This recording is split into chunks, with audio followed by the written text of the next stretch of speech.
He's on there. Here. Kylie? Here. Fred? Here. Kathy? Here. Jeff? Here. Dan? Here. I'm here. Mark? Here. And Sarah? Here. 9 present. We have a quorum. May I have a motion for the proofs of notice to be accepted as proper notice and to proceed with the meeting? So moved, Fred. Second, Kylie. All in favor? Aye. Aye. Opposed? Aye. Motion carries. I Aye. think I wasn't aye. She was. Please join me in saying the pledge of allegiance. I pledge Pledge allegiance to the flag of the United States of America and to the republic for which it stands, one nation, under God, indivisible, with liberty and justice for all. May I have a motion for the approval of the agenda? So moved, Jeff. Second, Fred. All in favor? Aye. Opposed? Aye. Opposed? The motion carries. All right. Item number 1, public comments. We have Casey Maxwell on our list. Hi, Everybody hear me? I just wanted to take a minute to say thank you to administration and the board for setting up the Black Hawk childcare. Moving into this whole new virtual world, my husband and I were kind of in a panic. I knew that this was a possibility and we had talked about it, but then getting that email, it really helped ease our stress. It helped ease my stress of trying to teach my kids and teach virtually my students, and then also trying to find somebody who who could watch my kids without, risking my their grandparents' safety and all of that. So I just wanted to say thank you. I do feel like I'm a more effective teacher when I can be in my classroom as opposed to teaching from home. So setting that up, I think, has really helped a lot of us parents who have younger kids who also happen to teach in the district. So that is just another reason that River Valley is such a special place to teach and why I enjoy being here. So thank you for that opportunity and for allowing us to do that. I'm sorry, I might have missed a memo, but I'm not sure I know what this is. So. Oh, Can I'm you sorry. So I don't know, Lauren, if you want Sure, to it's explain just, or if you. what Okay. we instituted Black Hawk Childcare for our employees as an incentive, as well as a way to make sure that they could retain their profession and be in their classrooms. And so in the early childhood center and in the elementary school, if numbers warranted in both places, and Carla's gonna jump in here in just a second, we set up childcare using the staff that we currently already have in the gymnasiums so that they're not wandering throughout the whole building. They're going to a very specific spot. There's a lot of rules and guidelines about how to get your child there, how to follow through with the process the right way. And it, I guess, is just, we looked at it as a benefit for our staff during this time that was beyond anything else because they were going to be in a tough bind. Carla, jump in. How many kids are we doing right now servicing? I think we have, it depends on the day, but anywhere from 10 to 17. And right now I look at it also as a benefit to our whole community because teachers are, and you heard Casey say it, she is a better teacher. If she can be in her classroom and not worried about what's happening with her own children Right. and trying to teach from home. So the amount of staff members that we have benefited in that place, they are there. We have assistants in the buildings that this is the perfect thing for them to be doing. Right now, we are set up just at RVE because we only have 3 little ones from ELC that are coming in, so they're all coming to RVE. The assistants have a great schedule and rotation. They are set up to help the kids with virtual learning. Okay. So that when Casey goes home, she does not have to start over with her own kids. This is hard on everyone right now. Gotcha. And so this has been great. I love watching the assistants. Their eyes light up. They're so excited. They're like, well, we're going to get their learning done. And then we've got this turkey craft activity that we want to do. And then and they have just taken it. They just run So it's with it. basically elementary age kids of teachers Yep. that since those Any teachers are staff teaching member. virtually, but there's no Correct. school to send their, yeah, got it. Correct. So with the requirement for staff to be teaching from school, it just. Yep. I mean, there's not enough childcare, there's not enough grandparents, and there's just not enough in the community to help cover all of us who have the littlest ones. Yeah. Which can be really stressful, and it just allows me to focus on teaching my high school students and not have to have that stress every night on where are my kids going tomorrow? How am I gonna make this work? And we're following all of our protocol that we do during the regular school day. Kids are masking the whole time. We're using hand sanitizer. We're actually adding in a little bit of extra protection in that Heather Olson is there and she takes the kids' temps when they walk in. We have a smaller number. It's easier to do with that smaller number. It's been a great start, actually. They get outside a couple times a day. Great.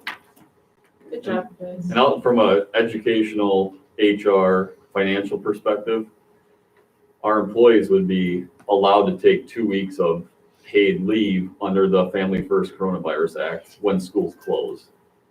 So we have been talking about this since the summertime even, that if this were to happen, I mean, to have how many teachers possibly be at home Yeah. and have either subs or nobody in front of our kids is the other option. So, that's why we have been planning it, and I'm glad it's working out, and it took us until November 12th to implement, so. I told my daughter who teaches that we were offering that and she was jealous. I think there are a few other districts, I don't know exactly, but not a ton, but it's definitely appreciated. Awesome. Thanks, Casey. Did anybody else, any other public comments? Yeah, can we have just like a minute or two to introduce ourselves?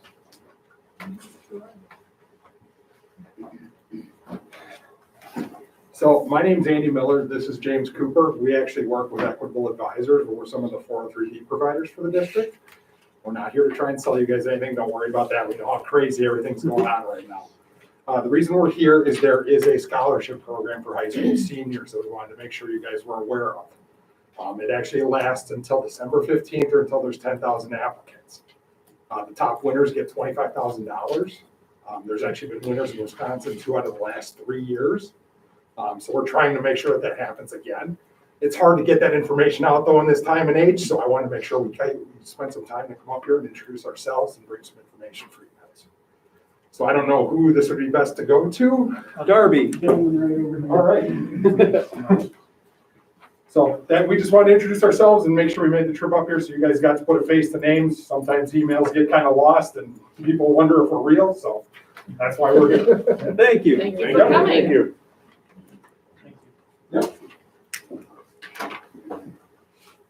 Item number 2, student council report. We do not have a student council report tonight.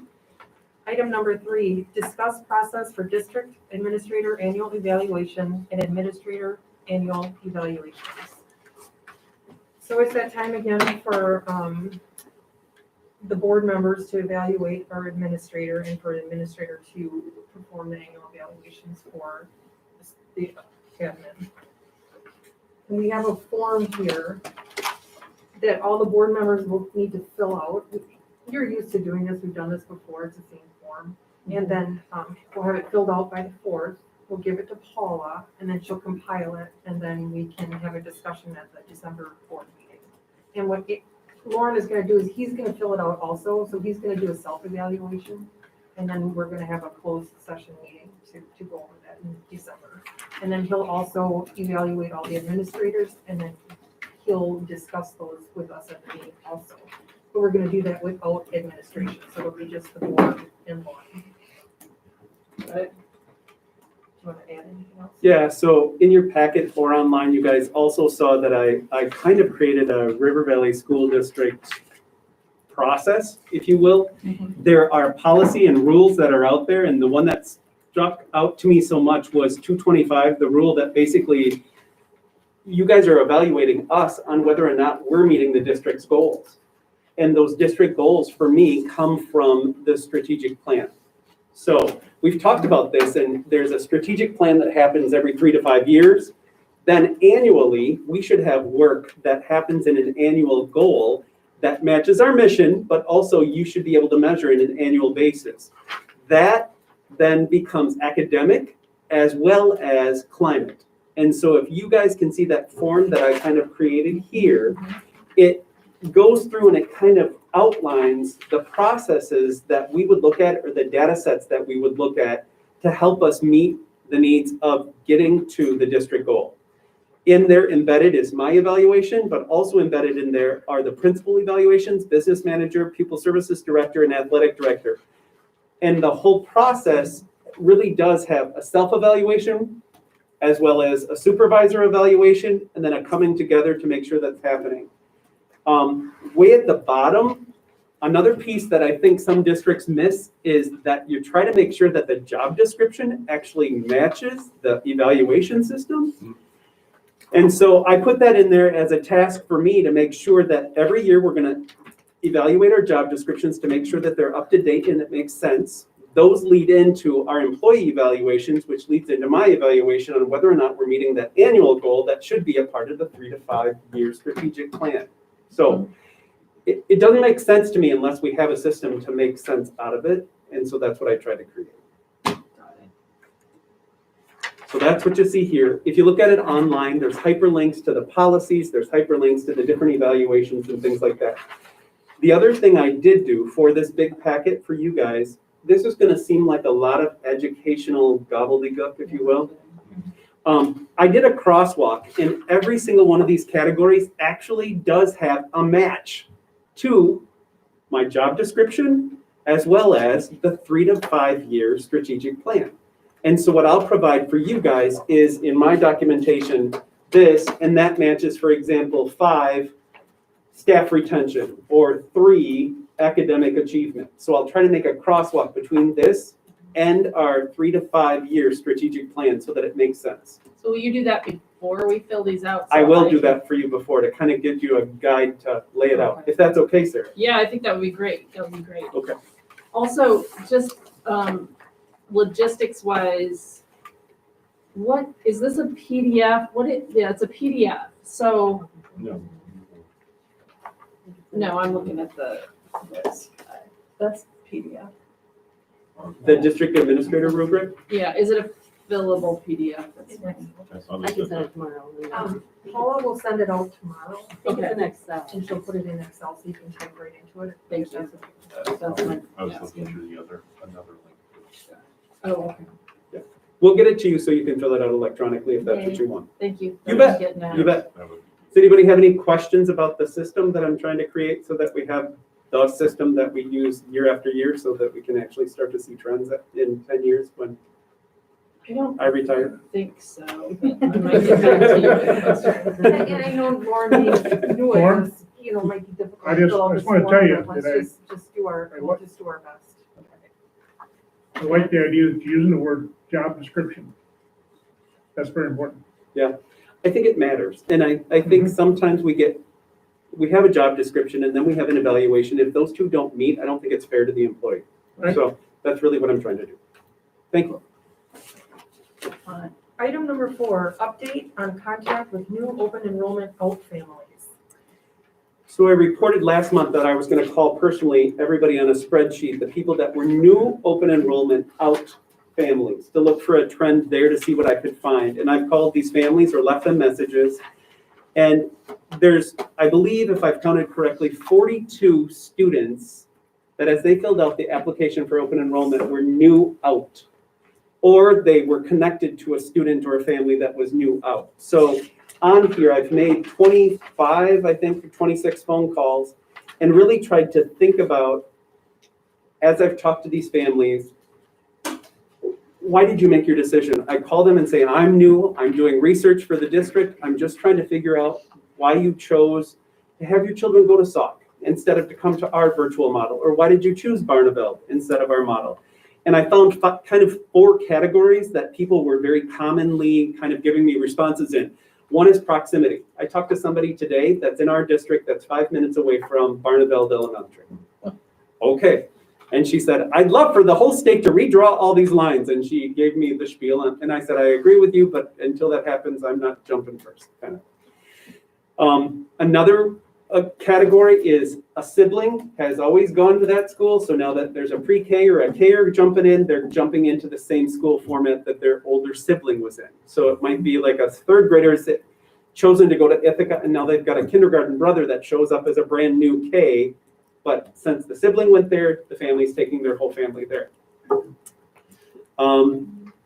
There have been a few that have spoken to the fact that they wanted to go with a school district that had experience with virtual teaching. They've said things like, we knew it was going to be a weird year. We knew that we wanted our kids to be virtual to keep them safe. And we knew that, for example, McFarland had done it for 10 plus years. So we wanted to go to some place that seemed like they had years of experience in providing a virtual education. The one thing that I did ask them as a follow-up question that I have to dig into more was, so if River Valley ever offered a virtual option during a normal year, and that was something that you really liked, would you ever consider being a part of our district if we offered that virtual option, but then you could be involved in some of our activities? And several parents, I would say 5-ish out of my group, said we'd really consider that if you got that up and running and we understood what that meant. There are ways to do that. I'm going to dig in before I tell you yay or nay or whether it's a possibility, but it was something enough for me to dig in a little bit more. So that's what I've got about our open enrollment that were new. The other thing that it did lead me to is it really wants me to make something for all families that choose open enrollment to tell them our story about River Valley and to kind of let them know annually, like all the great things that we do offer and make sure that they're aware of that. And they have to consider that every time they make that choice in the spring. So I'll work on that too. Questions about that? Oh, thanks for doing that, Laura. Contact Alex. Good job. Good information. It's all good. Item number 5, update on school district operations from administration. I'm going to start, and then the admin team's going to jump in real quick. There's a couple things. One of the first things that I wanted to share was we received a letter from a family about the potential for the expansion of a home to be created out on Kennedy Road, a home that was for sex offenders within our district. And I wanted to make sure that you knew I was aware of that I had reached out to local Senator Howard Markline about that to let him know that the safety of our students and families is really important to me. And that as a local entity within government, there's not a lot I can do or we can do as a district, but that we were aware of it. And then I responded in the way that I knew to make sure that he was aware that we wanted to make sure our families were safe. And he wrote a letter. He did. And he has responded and he is aware of the situation and he wrote a letter as well. So that was one thing I wanted to make sure you guys knew that we had done. Number 2, I guess embedded somewhere in there is a link that looks like this now. And we have talked about COVID-19 data for all 5 months basically that I've been here. And we've also talked about recently, especially in the last 4 weeks, that Sauk County's method of keeping track of data had been changing. And so what you see in the hyperlink there is a fake school, but this is a tracking tool that Sauk County has created that has 4 different levels. And if you remember, before we were looking at these green sheets and the green levels and all the different things that were in here, it is now transitioned out of county level data into building level data. So that's one of the hugest changes. Okay, so they are utilizing Jordan Wendhausen, our district nurse, and using that data in our way of using their format to keep track of that data at a building level that we can do holistically for our district, but it does allow us then to look for the, I guess I'll call it the hotspot, to react to a building rather than to a whole district all at once, or for the county to react for the whole school districts within the county. You'll see that we're keeping track of number of students with COVID-like symptoms. You'll see we're keeping track of kids that are isolated or quarantined, which is a preventative measure for a district. One thing that you don't see on there, we also, as a district, are keeping track of positive cases that are not COVID-like, because COVID-like could mean that you've got a fever, but you aren't positive, right? So that's a separate category to us.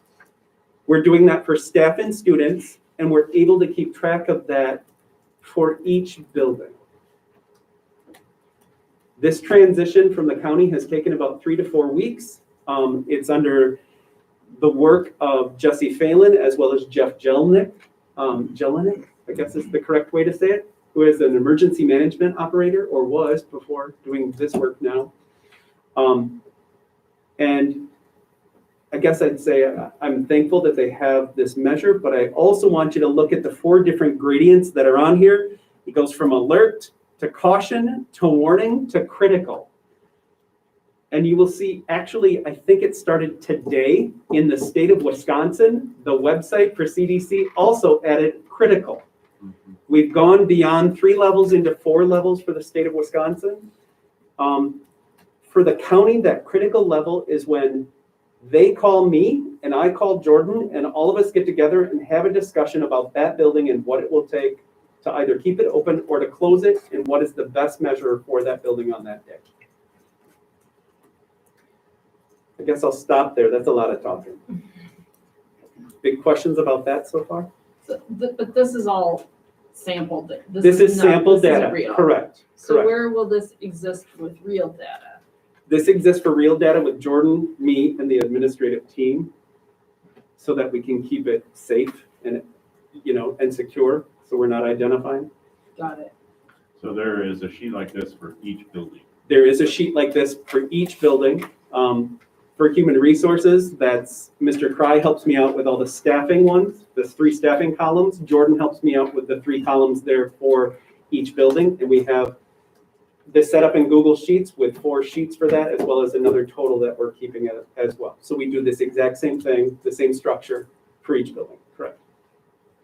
Brian, anything you wanted to add? Do you want to tell them about the weekly, kind of what we're going to communicate to staff? Yeah, you guys also saw on Wednesday that I shared out to you as well as to staff. Since we've made such a big transition, I wanted to make sure they were aware that I would send out every Wednesday kind of a holistic district number of students and staff, so that they were aware of where we were. And we will continue to do that now on a weekly basis. I also, I will just say again, I know I've said this before, but I don't quite understand why that wouldn't be something that we would share with the public. So what I'm sharing on Wednesday, do you think can we have a discussion? Do you want that posted on our website, Sarah? What do you think might I don't know how, but I mean, I guess it's the question of, I'd be interested in the philosophy behind not sharing with the public. And because I could be talked out of it, you guys know more than I do. But right now, I just have the question about, would that be valuable information for the public to have? It may be. It may be. Until recently, I felt like it wasn't public information, but we're in a whole new chapter again. And it just seems like, if it's going out to our staff, it certainly, I don't have any feelings against it also being posted on our website. Eileen said not by building and not by number. Yes, so as long as it's, Too easy to identify Sure, one got staff it. member at the middle Yeah. school. Yeah. So it would be district-wide, most likely percentage, or district-wide possibly count. Okay. and that count would be student and staff together, Together. so that Yeah. it's not Yeah, disaggregated data, understand that. but that we can definitely, I don't know if other board members agree with that or disagree with that. When I asked it before, honestly, I was like, our story was so good for so long that like PR Sarah wanted that information out. okay, yeah. Now I think it's maybe a different story, but still one. But even if we could have given it out when it was good, now people can understand, if they saw it now, would understand why we're doing what we're doing. Yeah. I had Right. an irate phone call the other night from a community member who was upset that we were going virtual. going virtual yet still offering extracurricular. Well, I'm gonna have activities. that question here. pretty soon. That's okay. Yep, that's fair. But then the conversation ran the whole gamut of everything that was going on, and I think being able to explain that, well, this is why we're doing what we're doing, because this is the numbers we're looking at now district-wide. Correct. I guess I see a transition in our county data too, Sarah, and I guess maybe that's the change that helped me get through Yep. it too. But they were counting every child that's quarantined as a number, that said, you shouldn't be open. Right. And we were saying, well, that's a preventative, yes, we know we should quarantine them, but that's That's a good preventative. thing. There's Yeah. 50 children out for a child that maybe played with them at recess or was exposure. So I know, that's looked at different ways. Now that we're looking at COVID and COVID-like as a number separate from quarantine, Mhm. I think that gives me greater ease to share that with the public as long as they understand it. Yeah. I Okay. don't know, I'd be interested to hear if What do you think, anybody else- Kylie? This matters to you, I know, and it's. I don't have a super strong opinion either way. I do think that people are interested in numbers. People are curious. Mhm. They know that we're all shut down, so what is the number? But I trust if you guys think it's better to keep it. Okay, I appreciate that. I guess I would say that, I think transparency is always a better position to be taking regardless, and we hear that at the national level and at the state level, and I think we try very hard and we work very hard to be transparent with everything that we're doing. And I think with something as critical as COVID-19, we should be agreed, absolutely protecting identities and all Right. those things, but I think we should be sharing at least some numbers and then giving an explanation of, like, I think we had just a link on the webpage that just kind of gave a tracking and gave some explanation so that people understand what they're reading. There are Mhm. going to be people who misinterpret it, but at least we're being transparent about it. Okay. Yeah. Cool. What do you think, Ben? I like that Brian already checked with Eileen about it, and we know how to get out the Mhm. information. Yep. So that's good. Seem okay, guys? Well, No, same thing that Fred touched on. I mean, if we can have numbers saying, this is why we're shutting down because we hit this number. I mean, just so people can relate to what's going on. okay. Appreciate that. Okay, we'll work on that, that's for sure. So that was, Sarah, you had a follow-up question about data though? No, I don't No? think so. Okay. I'll have one other Okay. question. Okay. It's, again, I'm thankful that the county continues to work with us, but it has been quite a journey in the last 3 weeks to get to this page. Yeah. And then for us as a district to be able to use this and then add a column actually onto it so that we could separate COVID-like from COVID positive was also important for us. But it's important for us to keep that as really secure data, Yeah. but that we can report it out in an aggregated way so that Yes. you can identify. That's good. Yeah. I appreciate that, you guys. So that was number 2 of the journey, and I think I'll go to the principals now. So who wants to start down there? Anybody? Anybody? Carla, thank you. I'll start. Well, we're virtual. Sure. Teachers are very determined to do things. So at the elementary, our regular classroom teachers have not been virtual so far this year, except for what they've done on Wednesdays, which was really a nice little prep for kids as we have gone completely virtual. So they know how to find their Google Classroom for the 3rd and 4th graders. They know how to access things on Seesaw as the platform we use for kindergarten, 1st and 2nd. And so this has not been a total shock. I mean, we still have kindergartners in Google Meets on a daily basis that are crying and saying to their teacher, I miss you. Mhm. But, I'm sure they do. you know, we're walking through it with them, and I feel like we definitely have a system down. Teachers were prepared and ready, and of course, they are hardest on themselves. You know, so we're working through technology issues. Sean has been running back and forth in my building quite a lot with helping with technology and helping some teachers that are working from home. So we're definitely getting there, but on a positive side, yesterday was Veterans Day and we managed to, get out 110 goodie boxes that Cindy and her crew packed.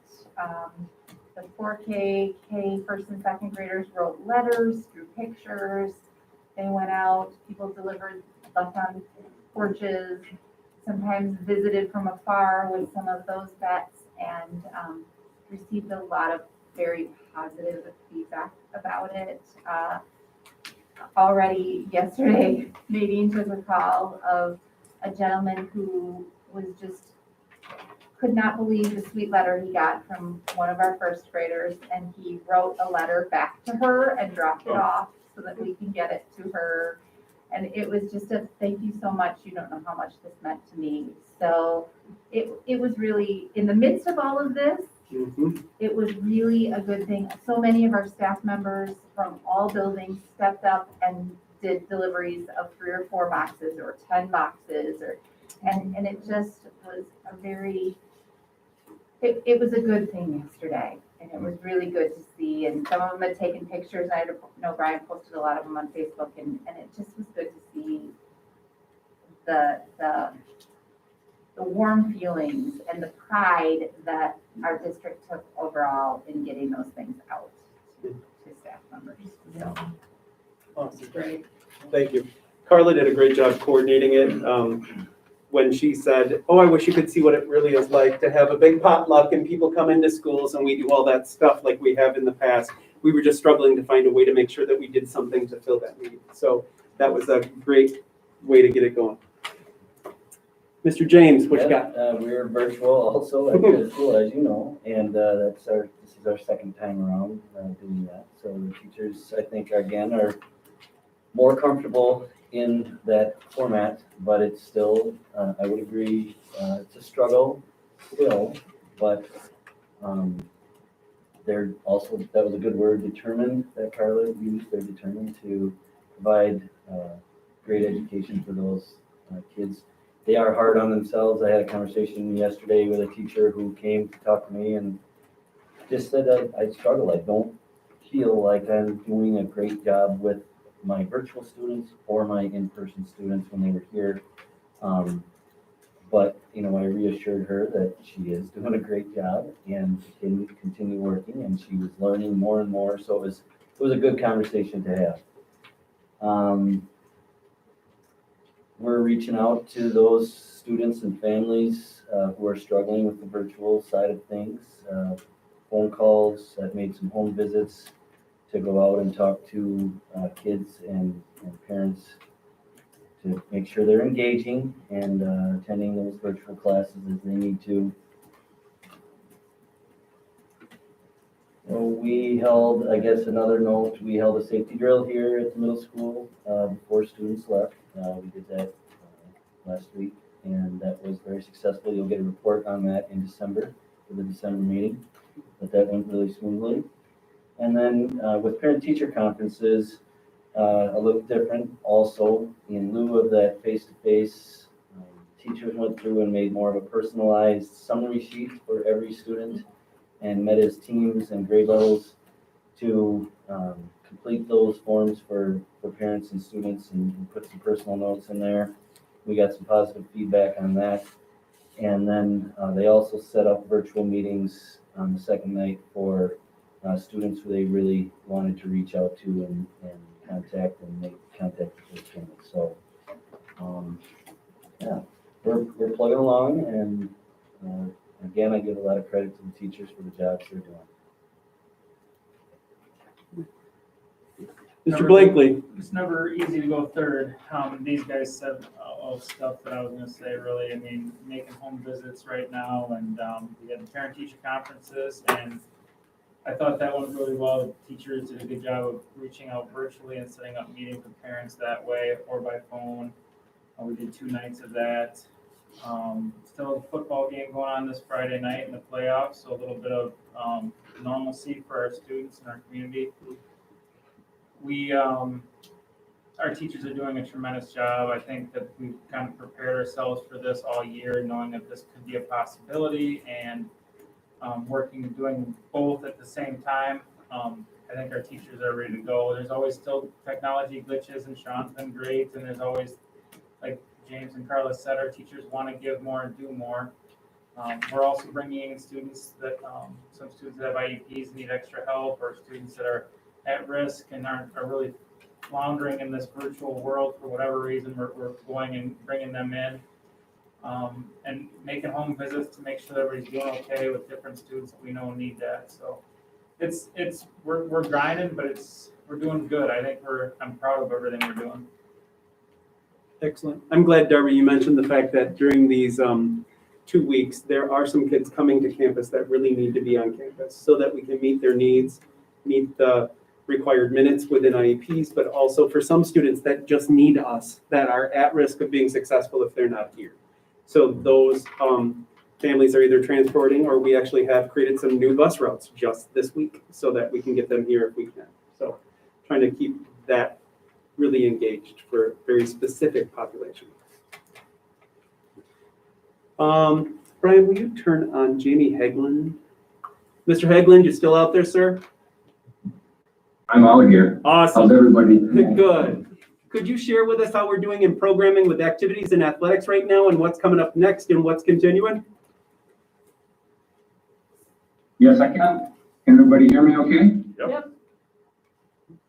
Okay. Yeah, we're just we're up and coming up a home playoff football game tomorrow night. We have the state swim meet tomorrow evening. We're a member of our swim team, that's from Mr. Richmond Center. Beth Harper is her name. She qualified last year, qualified again this year. So those are exciting things going on from a sports-specific piece this week. Our high school musical is still, group is still up and running and rehearsing.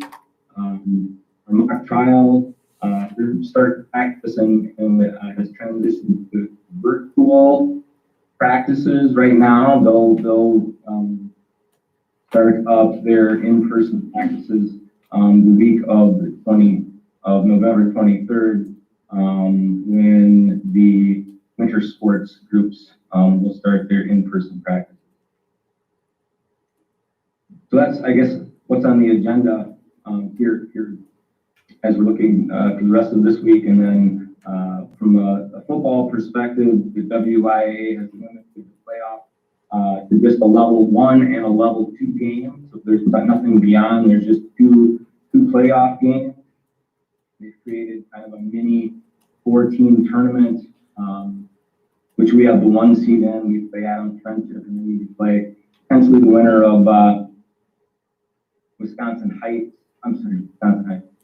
Dells and Richland Center, potentially on the 20th, Friday the 20th.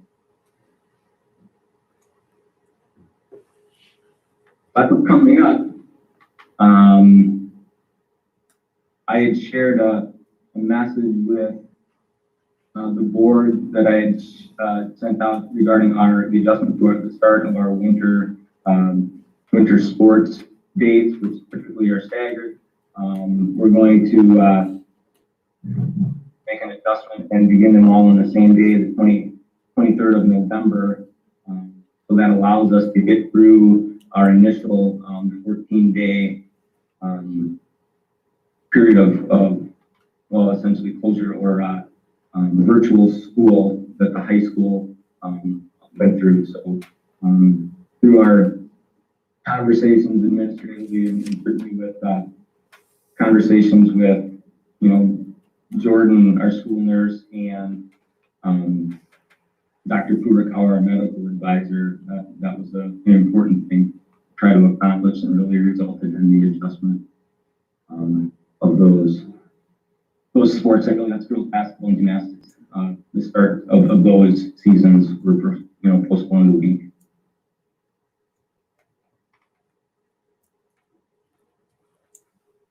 Sounds good, Jamie. Any questions for the board about activities? I have a question for you, Jamie.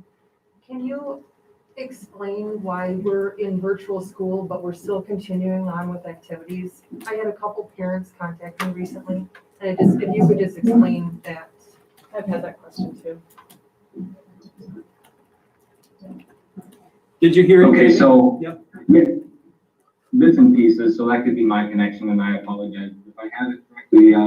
Why are we continuing to run, essentially football and our high school musical when we're in an all virtual situation right now? That's the question? Yeah. Yep.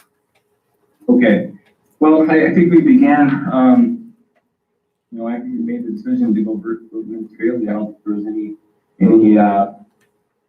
any question about, letting our football team and our high school musical team, or a group, continue with their rehearsals and the football team to finish the season. I think, part of what goes into play is certainly how important these activities are. They're not compulsory, certainly, or mandatory, but, those that participate, students and families are choosing to do that. We have a number of safety protocols in place that are above and beyond kids that walk in our door every day just to go to school. Each of our athletes and kids in activities, they're given practice of a screening process on a daily basis, exit the building, and they have to complete symptoms checks and thermometers and temperature scans daily.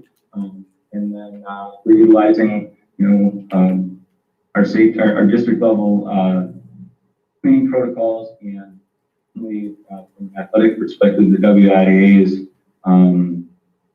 for specific guidelines in regards to the safety, cleaning, social distancing. Coaches have done a really awesome job of being really diligent with these screenings on a daily basis, and our advisors, planning out practices and making some of those adjustments so that kids can spread out and thinking a little bit differently. So those are other things.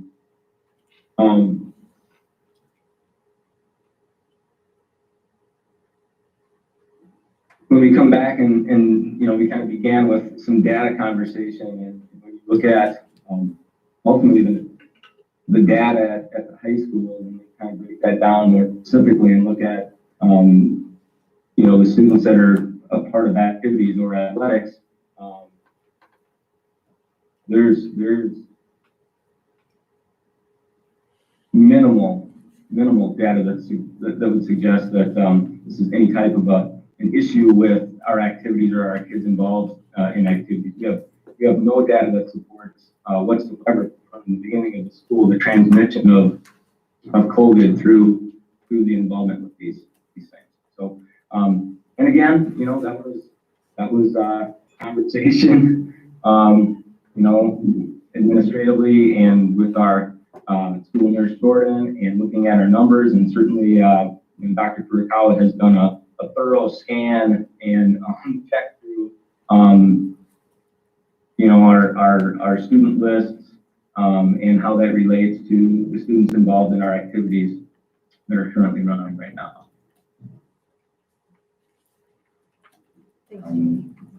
Additional safety protocols that are in place when you're looking at a football game, and the one specifically tomorrow night, the WIAA, once the tournament starts, actually requires that you have a verification form that is exchanged between teams. So that verification form is basically requiring a symptoms check and screen temperature scanning, which we've been doing all along, but that I know other schools, plenty of schools probably haven't, but they require that now, that you sign off, the athletic director, coaches sign off that that's occurred, and that there's nobody there that shouldn't be.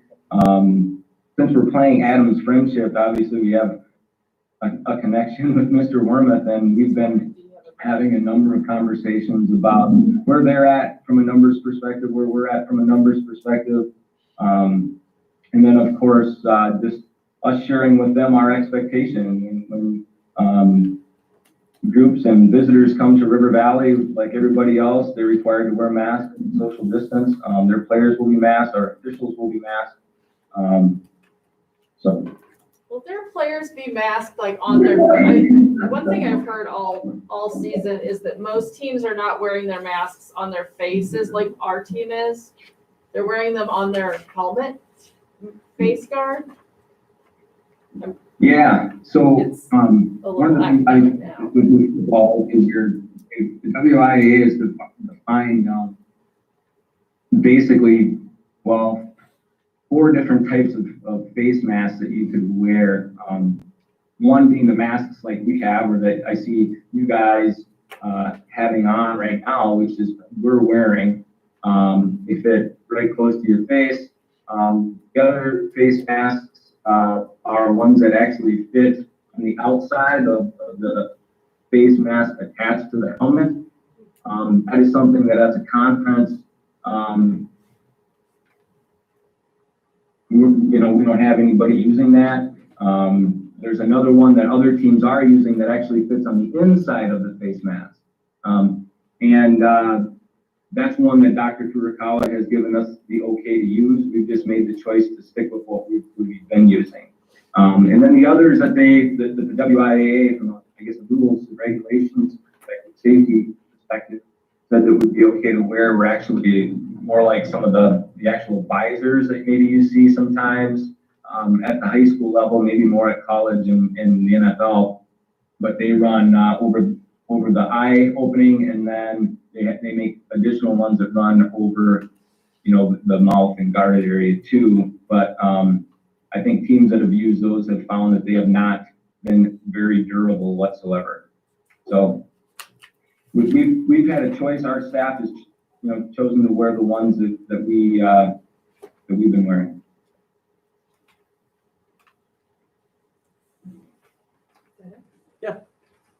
I think that's good.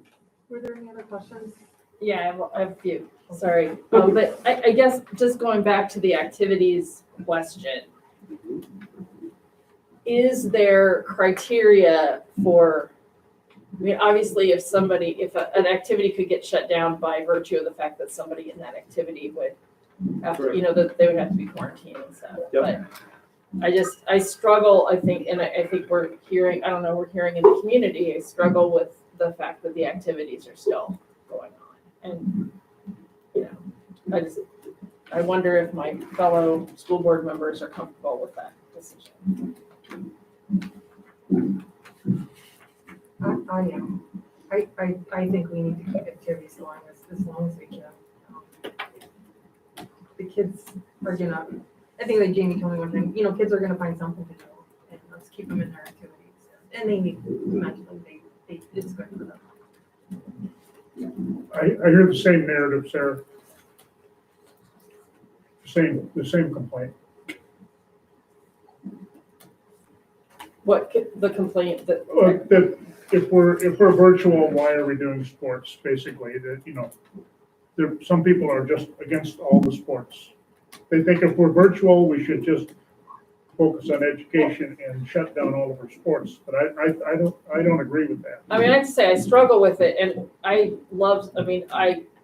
have a lot invested in keeping activities going, but I also have to say that it makes me nervous.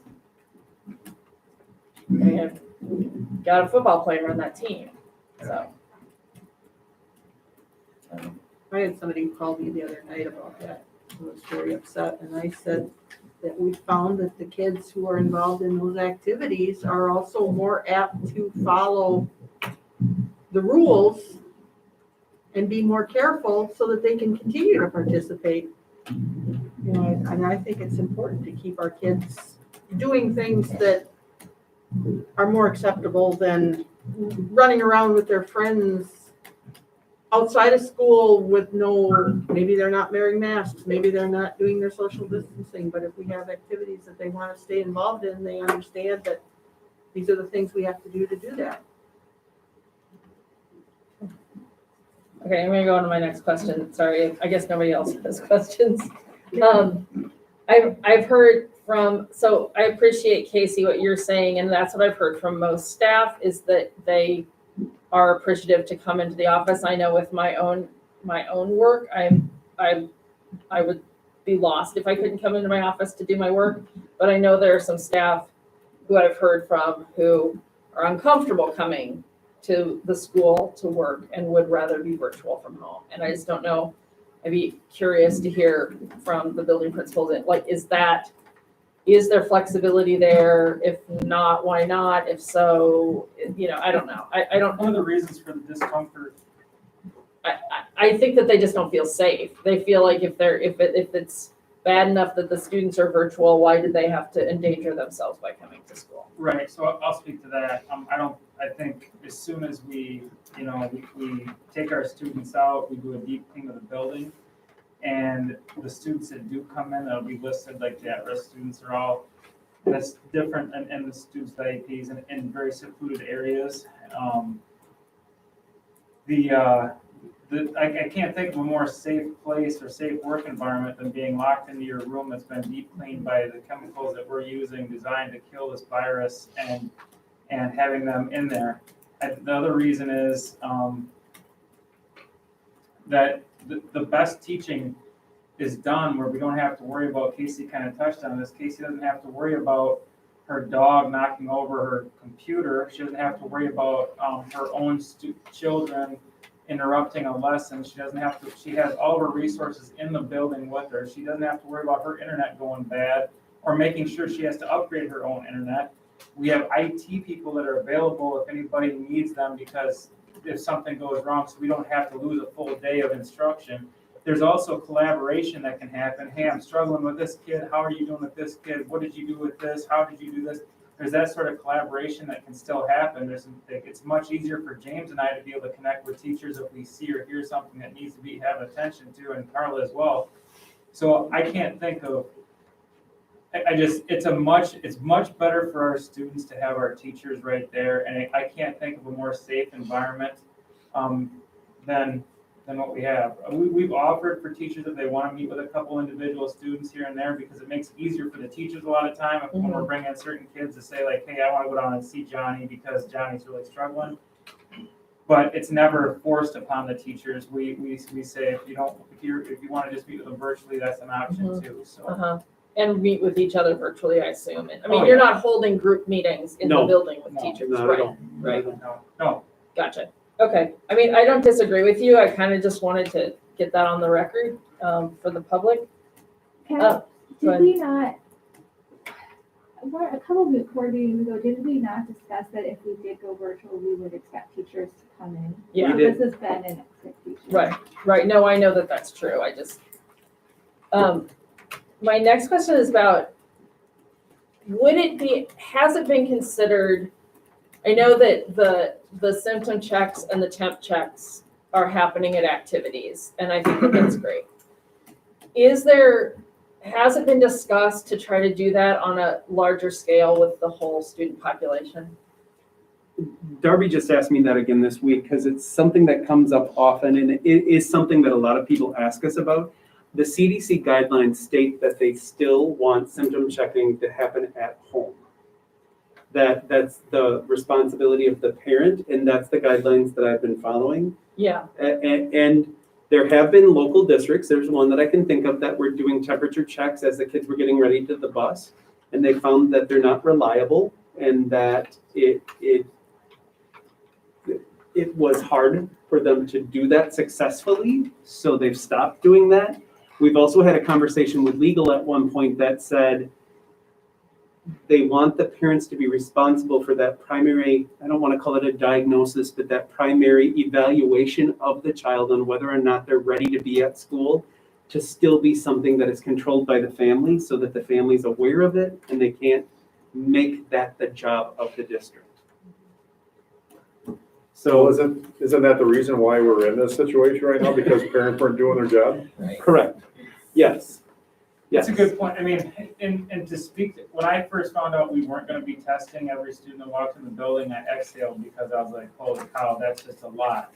Now knowing the process that Jamie and the coaches have had to use for activities, it is it is something we could feasibly do and do it in, I think, a pretty quick and effective way, especially utilizing technology for the symptoms check and just those thermometers are quick.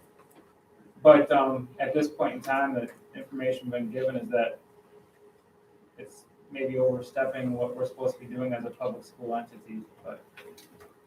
I also don't put a lot of stock in, so many people don't have fevers that have it, but I don't know, I just don't really think it. Or it could have been that a fever could be masked by taking a mega dose of Tylenol Sure. or something, and then an hour later, and, you know, I don't make people feel good to think they're doing it, but no, I know that it. And the same people that It's are beneficial. making the poor judgment of sending their kids when they shouldn't are the same people that are reloading them up with ibuprofen before they send them. So I it's mean, like- I've said it before, the success of us being able to stay open and have in-person instruction is directly related to the ability of our families and willingness of our families to be observant and follow proper protocols. Yeah. And if they're unwilling to do that, they put everyone else at risk. And what we have now is the fruit of that.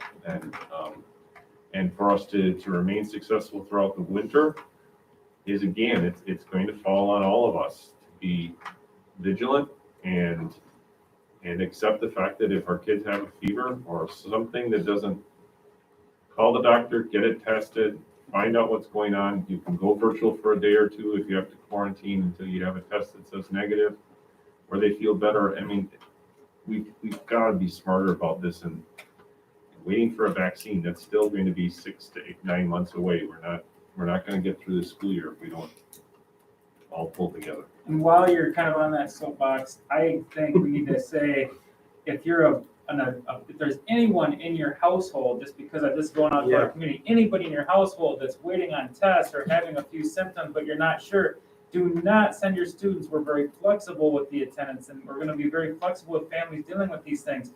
When you do report stuff, please be reporting your dates exactly as you're being told the date should be from the people, the health professionals giving you that information.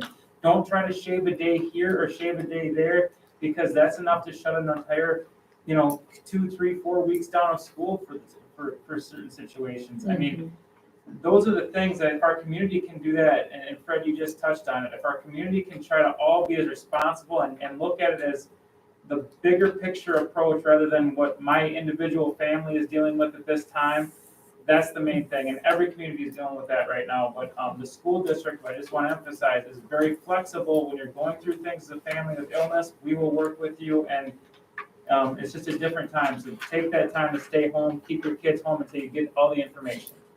The other thing too is it's important that our students and our family are honest about who they were in contact with. That is one of the messages I'm getting from the public, is there's some big concerns about some people not being honest about who they were in contact with because of some event or something like that. And that puts a lot of people at risk. Yeah, I think like building a culture where that is encouraged and it's almost like lowering the stakes. I mean, yeah, it was a drag for our family to miss football games and miss senior night and all that. And in the end, it wasn't that big of a deal, because life goes on, and it's each of these things that seem like such a big deal at the time, especially for the students in the whole scope of life, is just not that big of a deal. It's just, we just have to be honest. Did you have any other questions? Yeah, I do. I have a question, which is, what's the criteria for reopening? So because I know that's going to happen, is scheduled to happen between now and our next board meeting. Correct. And I'm just curious about that. So we're going to be hopeful and have faith that people make good decisions, or I'm going to be hopeful and have faith that people make good decisions, and that we are able to come back on the 30th like we have planned, so that kids can come back to school and we can care for kids and give them the education that they need. And we will react very quickly again, if we have to, by shutting down small groups, cohorts, buildings, whatever, and just watching our data really carefully to see how long we can get back. It's really 3 weeks after we return before we get to another recess, which would be a holiday recess for winter. Yeah. So if we can kind of get to that, get through 3 weeks, get some good time in again, go home, people relax, get well, come back.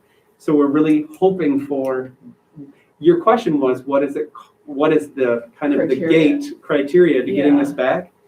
It is, we will be home for more than 14 days for a full incubation. And if anybody was ill, hopefully that is over and that they've quarantined their families and they're coming back healthy.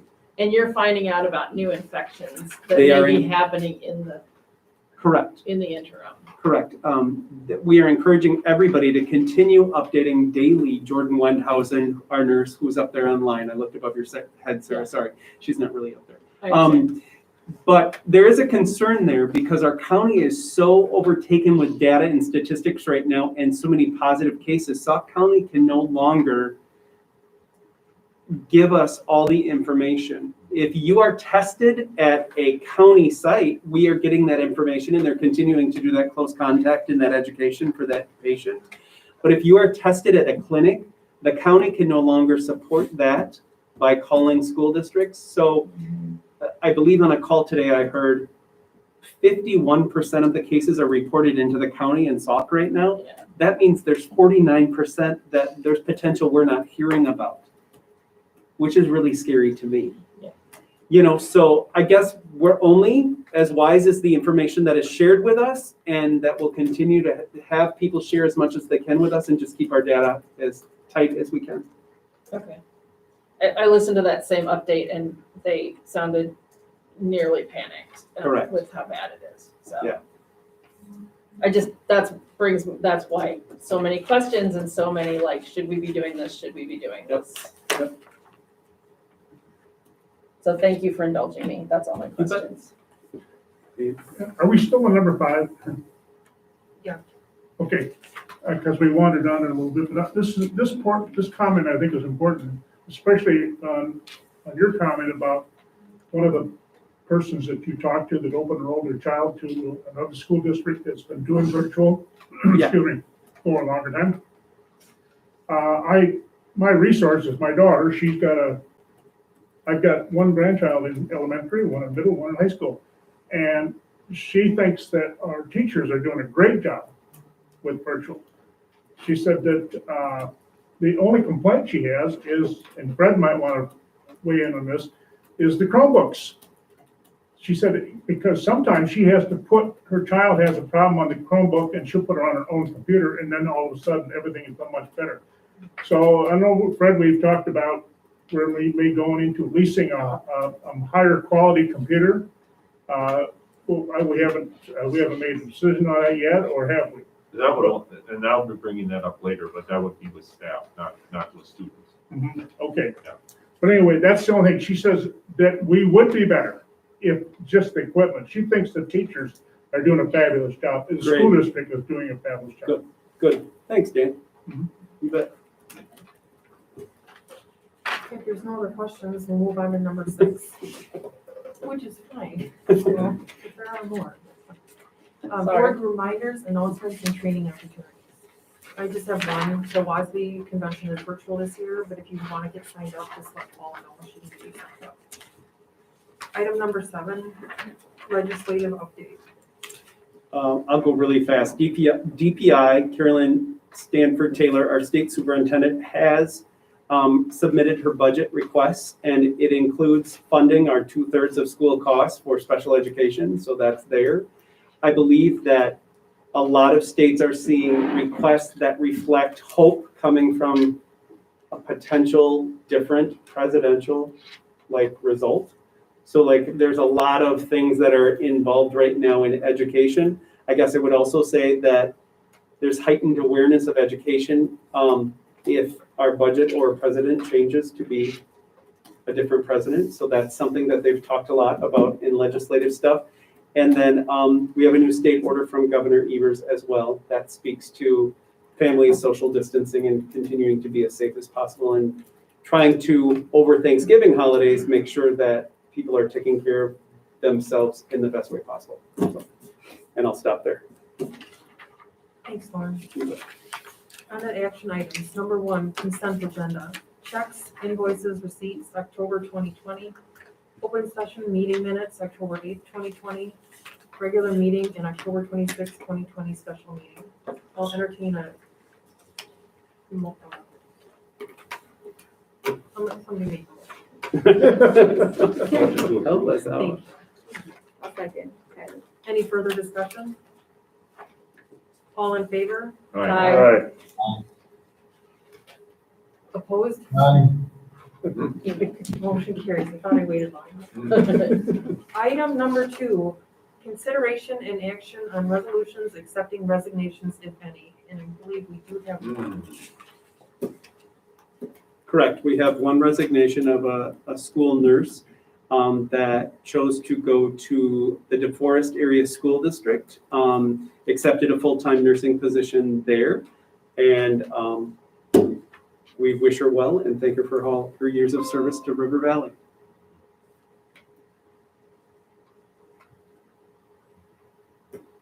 So we need a motion to accept the resignation. I'll make a motion to accept Janelle's resignation. Second. Any further discussion?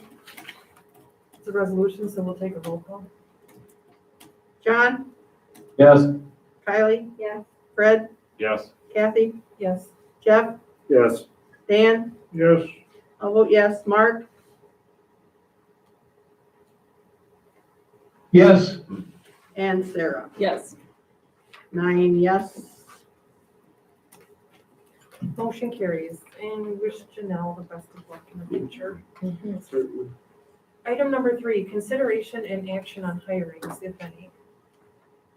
I'll continue, I guess. We have an employment recommendation for hire from Ms. Brittany Belche for a new registered nurse to replace and to be a new district nurse. Brittany's been a nurse in a clinic setting since 2015. Great knowledge, great use of and experience in pediatrics with children of all ages. And we're looking forward to having her join our pupil services team. Someone like to make a motion to hire Brittany I'll Belcher? make a motion to hire Brittany Welsh for school nurse. Second, Jeff? Any further discussion? All in favor? Aye. Aye. Opposed? Motion carries. Item number 4, consideration and action on policy committee recommendations. The first policy that we have for a second reading is 345.53, rule criteria for admittance into the HSED program. We have no changes from the first reading. It was last reviewed in 1996, and the language was way too specific, particularly for the research campus. So Darby Blakely reviewed it, and this is what we have. I'm so, should I wait till discussion? No, go ahead.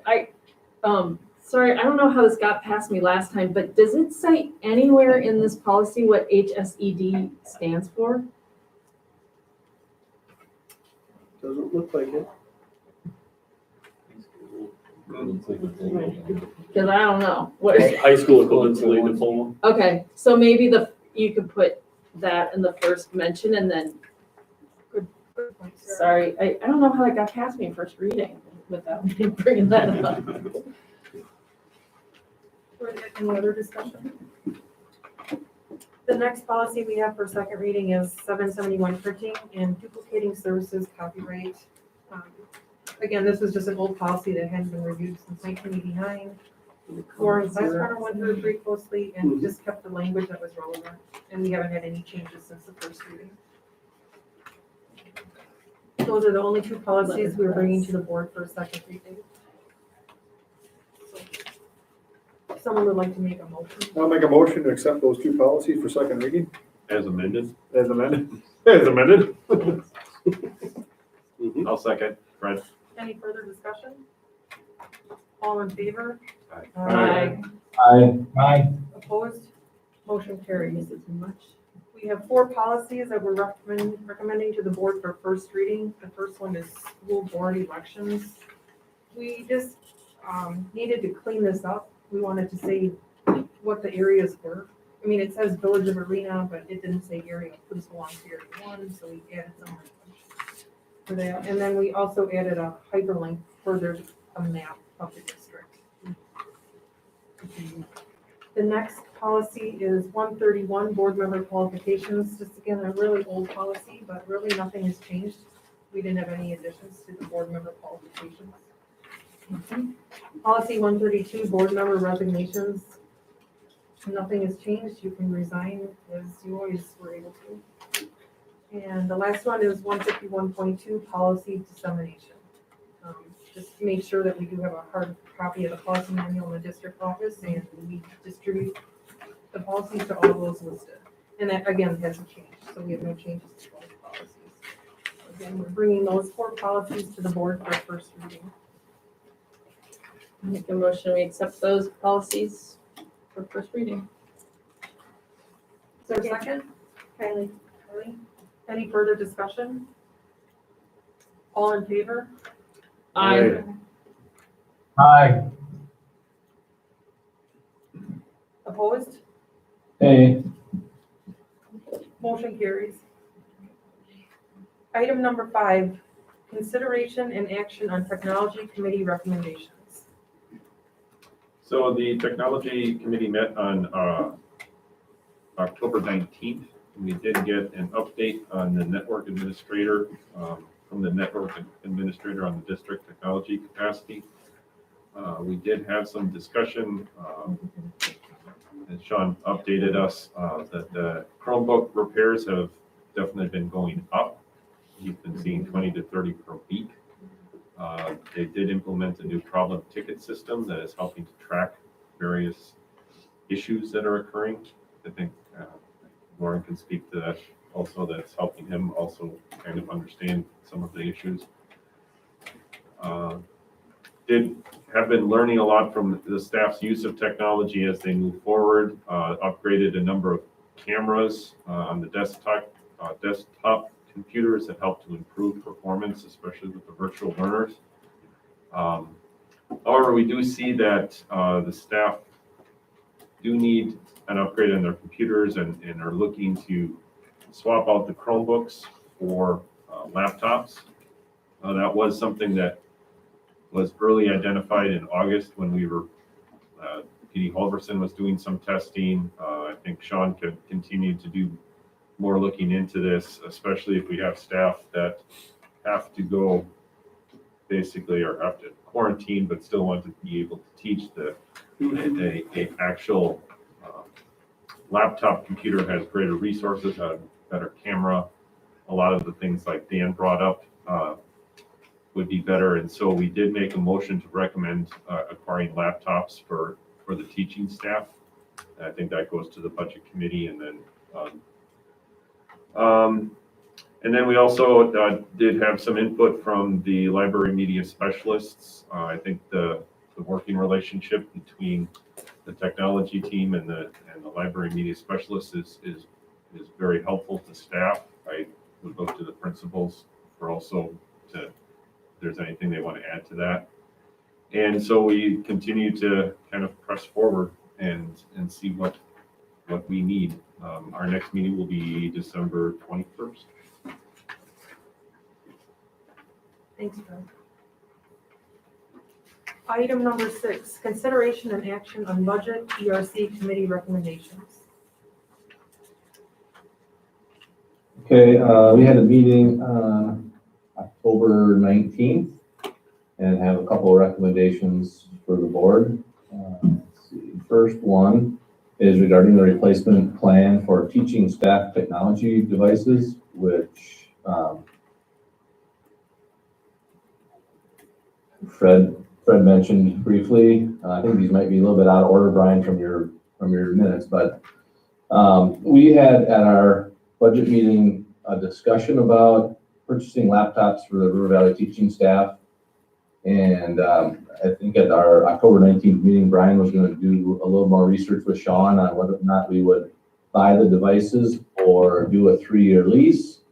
And due to lack of items to discuss Monday, we canceled our budget meeting and just thought we'd bring this item directly to the full board for discussion and hopefully approval. And I think our recommendation Brian, is gonna be to do a 3-year lease, which would be approximately $25,000 a year and provide laptops for all the teaching staff. Is that correct? Yeah, so from last time, what we did was Sean got some more proposals and we found I think we're gonna recommend the best proposal would be to get laptops for all staff and have half of them on a 3.5-year lease and the other half on a 4.5-year lease. And that would, and along with Sean making other contacts, the total would be down to $17,000 annually from the 25-ish. So, so the total number, 17,000 for laptops for all teachers in the district. For a 4-year period.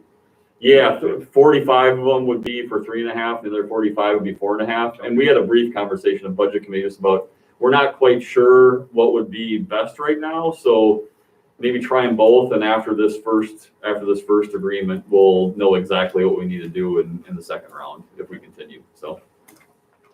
And is it also fair, Brian, to add that there is some replacement for teaching Chromebooks and desktops that there would be some expense that we would incur anyways. How much, we don't know, because those are replaced probably on an as-needed basis. So our full expenditure probably won't be 17,000 if you were to take the savings and not purchasing those other 2 items for teachers. Right, I mean, the PCs are on, Sean could chime in like 5-ish, if we can get them to 6-year rotation, 4 to 6 years, those are $500 a piece, so we won't need to replace those PCs over the next 3.5 to 4 years. And then the Chromebooks as well, which are currently about $225. So it could be close to a wash if we get the teachers a laptop and we don't purchase the PCs for their classrooms or the Chromebooks. So very close over time.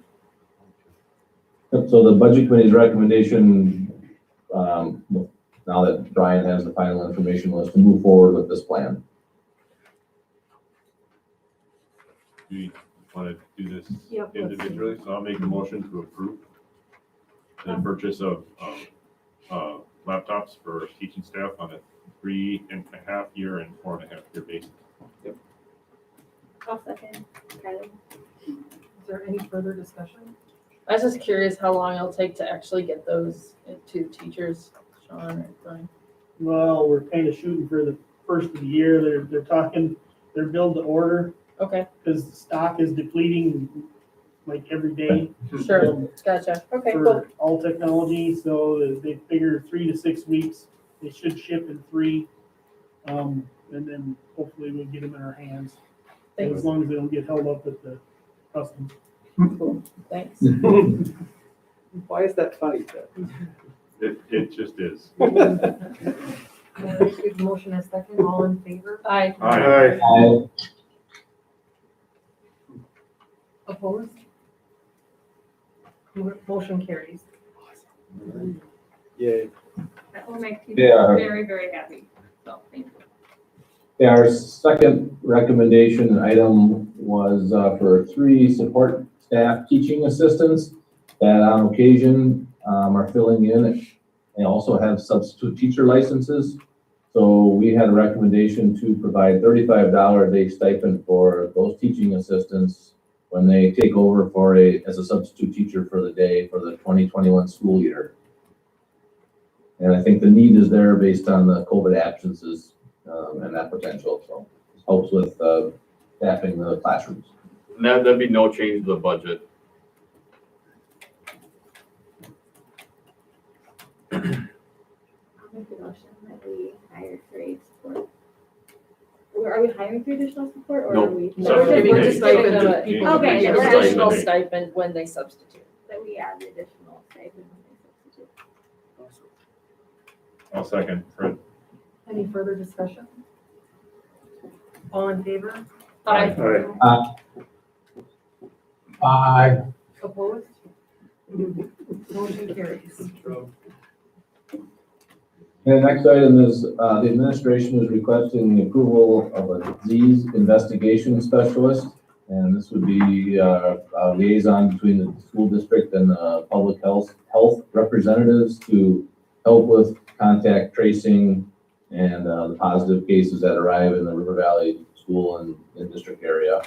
And we made a recommendation to approve the hiring for an expense of approximately $2,500. And I believe, Brian, this was a former school nurse that hired. Kelly Dieter. Really do think Yep. it's $2,500. per That's year. my estimate for the year. For the Yeah, whole year. Okay. full year.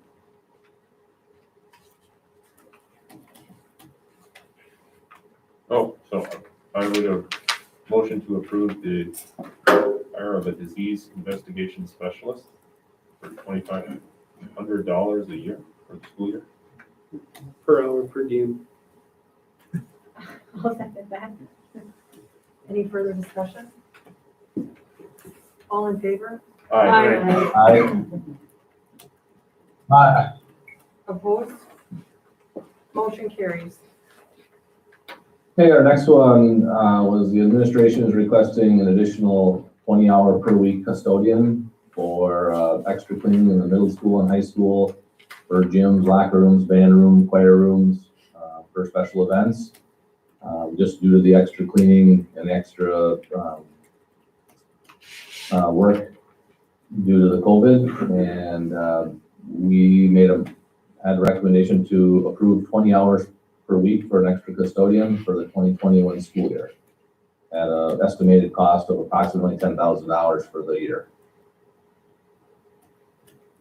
I will make the motion to hire a custodian for 20 hours per week. Second, Fred. Any further discussion?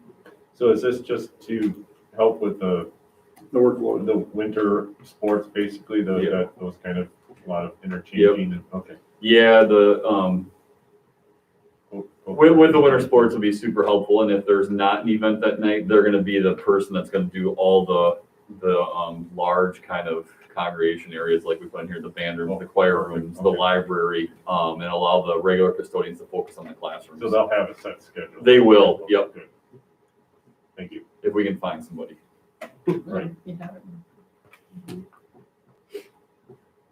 Any other discussion?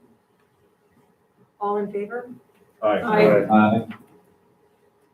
Aye. Opposed? Motion carries. CARES Act update. Brian, you just want to update us on what you've spent out of the grant? Is that what that's there for? Yeah. The revenue limit. $141,000, we spent $116,000. Okay, oh, I skipped the revenue limit. That's okay, we got it at the annual meeting. Would that be in the meeting? Okay. We got the final number then. Yep, final number from the annual meeting, nothing's changed since then, so. Okay. The 2021 district snow plowing contract extension, our contract ended, I believe, in July. And we're recommending to extend 1-year contract with J&J Total Lawn Care at the same rates as the previous contract. And then our plan will be next summer to put it out for bids for an extended contract going forward. I will make a motion to approve the snow plowing contract for this 2020-2021 season. Second, Fred. Any further discussion? All in favor? Aye. Aye. Opposed? Motion carries. Okay, high school athletic complex and track resurfacing. I'm not sure, Brian, do we need to talk in detail about this? We, I think, have that in the budget for maintenance, so it should be just covered under regular budget items, and the budget's been approved, or do we want to talk about it in detail? No, that's fine, it's in the budget, and I think what I'll do is as we move along through the process, like Monday, we have buildings and grounds meeting, I'll give you guys an update on where we're at. And then as we go along with budget, I'll give you guys an update where we are with that project, just because of its size, so. You just remind me, and for the public that may be watching, where on the website is the maintenance schedule, the replacement Ooh, schedule? that's not on the website. Oh, I thought it was. I can put it on there though. No, I thought it was. Never mind. I thought you gave me a link to it. Never mind. I think it was on one of the portals, but I'm Oh, absolutely okay. happy to put it online because it could be like, we have all the documents that are automatically refreshed, related to COVID guidelines. It's the same thing, it's just a Google spreadsheet that I could actually put online, and if we make changes on the Google sheet, it automatically change there. So I'm happy to put that on the business services website. Gotcha. I was just gonna say that the track thing is part of that is part of our maintenance. Yep, part of our Budget. regular budget, you got it. Regular budget. Along with that. 2019-20 auditor report, do you have any comments on that, Brian? I know the report's been distributed to all the board members. No, I wanted to send it to you guys, so as you're all eagerly awaiting it, I'll kind of touch base in the next budget committee meeting, but there was no concerns or no anything that needed to be addressed from the auditor, so good news on that end. Okay, no response yet from Lamers since our budget meeting? Nope. Okay. I think that's all we had. All right, thank you, John. Item number 7, consideration and action on resolutions accepting gifts.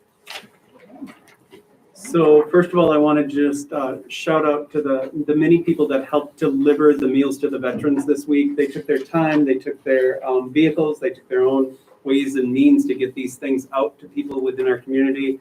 And it's just a great example of what people do around River Valley to help each other. So this is another example of why I'm so happy to be here. From our list of gifts, we have $500 from the Upland Hills Health Foundation for 2 tables for students and staff for outdoor use. And then we also have $500 from Upland Hills Health for 2 tables for students and staff for outdoor use. So thank you to them. A thank you to Derek and Janet G for $100 to Fund 21 for families in need. We received $288.77 from Bailey Screen Printing and Embroidery to Fund 21 for families in need.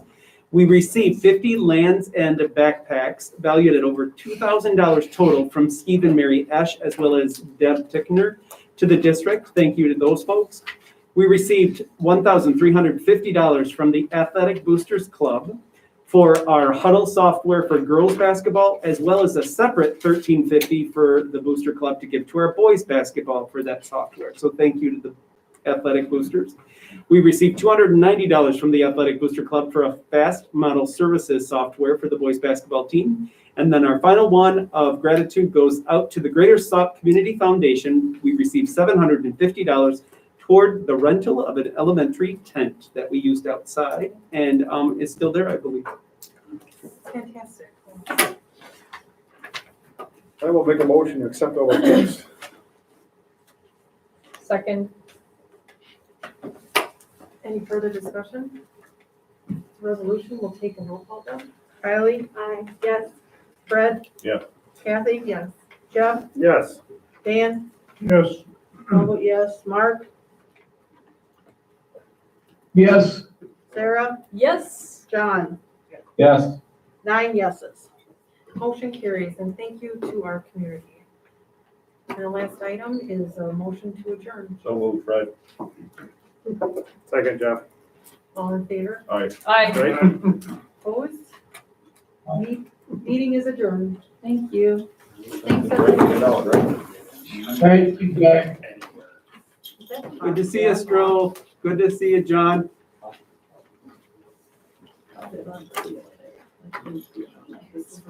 Sure can.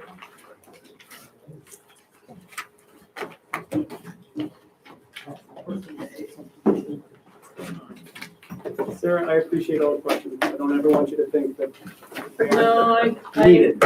I know, I'm not, You pay your bill. I'm that Right. person. No,